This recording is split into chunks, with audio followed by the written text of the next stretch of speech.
Good evening दोस्तों, कैसे हैं।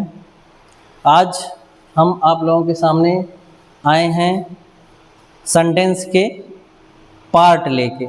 अब तक हम लोग पढ़ रहे थे कि सेंटेंस कितने प्रकार के होते हैं, लेकिन आज हम लोग पढ़ेंगे सेंटेंस के कितने भाग होते हैं। देखिए यहाँ पे लिखा है पार्ट ऑफ सेंटेंस। सेंटेंस के कितने भाग होते हैं। सेंटेंस के दो भाग होते हैं, नंबर एक सब्जेक्ट, नंबर दो प्रेडिकेट। अब आइए हम लोग जानते हैं कि सब्जेक्ट क्या है। What is subject. सेंटेंस के माध्यम से हमने समझाने की कोशिश की है। जैसे Anup is going to market, तो अनूप क्या है पार्ट ऑफ स्पीच में। अनूप नाउन है। सी इज गोइंग टू मार्केट, वह बाजार जा रही है, वह क्या है, वह प्रोनाउन है। और वॉकिंग इज यूजफुल, टहलना स्वास्थ्यप्रद है, क्या है, जीरंड है, इसको वर्बल नाउन भी कहते हैं। टू एयर इज ह्यूमन, गलती करना मानव का स्वभाव है, ये क्या है, इन्फिनिटिव है। तो इस प्रकार हम लोगों ने देखा कि सब्जेक्ट जो है नाउन हो सकता है, प्रोनाउन हो सकता है, जीरंड हो सकता है, इन्फिनिटिव हो सकता है। तो इतने प्रकार से हमारा सब्जेक्ट हो सकता है।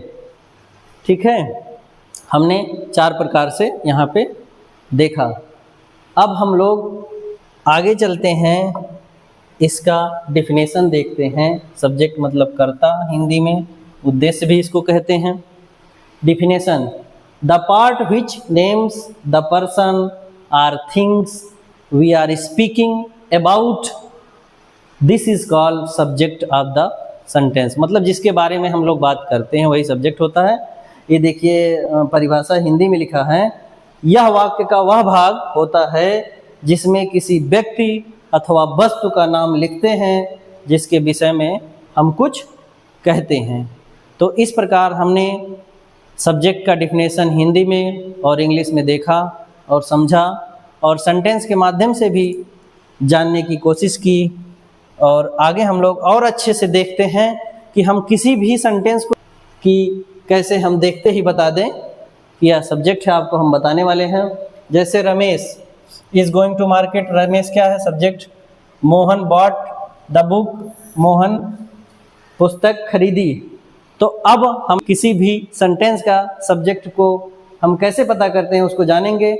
जैसे हम किसी भी वर्ग के पहले हु या हुम का क्वेश्चन करें, जो हमको उत्तर मिलेगा वही सब्जेक्ट होता है। अब जैसे यहाँ नोट में लिखा है वर्ब के पहले हु या हुम से प्रश्न पूछते हैं तो जो आंसर मिलता है वही सब्जेक्ट होता है। जैसे मैंने रमेश मार्केट जाता है, मार्केट कौन जाता है। अब जाने से पहले हमने क्वेश्चन किया कि मार्केट कौन जाता है, तो रमेश जाता है। अब हमको लगता है सब्जेक्ट हम कभी भी भूलेंगे नहीं और सब्जेक्ट को पहचानने में कोई गलती नहीं करेंगे। आगे हम लोग जो है अब चल रहे हैं, पढ़ते हैं प्रेडिकेट। प्रेडिकेट जो है इसका डिफिनेशन है the part which tells something about the subject, this is called the predicate of the sentence. ये प्रेडिकेट का डिफिनेशन था। अब हम जानते हैं प्रेडिकेट की परिभाषा को हिंदी में। यह वाक्य का वह भाग होता है जिसमें सब्जेक्ट के विषय में कुछ बताया जाता है। किसके विषय में, सब्जेक्ट के विषय में जो कुछ बताया जाता है वही प्रेडिकेट होता है। जैसा हम लोगों ने देखा है। अब ये देखिए यहाँ पे हम लोग जो देखे हैं, सबसे पहले अनूप, सी, वॉकिंग और एयर, इसको छोड़ के जितना ये मेरा पार्ट है, जितना भी सब्जेक्ट को छोड़ के जितने भी पार्ट हैं सब के सब प्रेडिकेट होते हैं। तो इसलिए अब हमको लगता है सब्जेक्ट और प्रेडिकेट में किसी को कोई प्रॉब्लम नहीं होगी।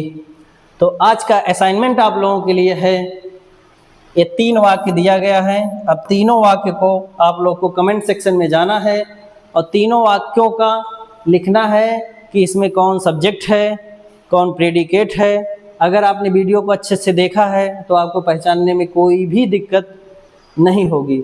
अगर आप लोगों को हमारा ये पार्ट ऑफ सेंटेंस जो हमने पढ़ाया आपके समझ में आया, आपको अच्छा लगा, तो आप चैनल को सब्सक्राइब करिए और वीडियो को लाइक करिए, ज़्यादा से ज़्यादा शेयर करिए। That's all.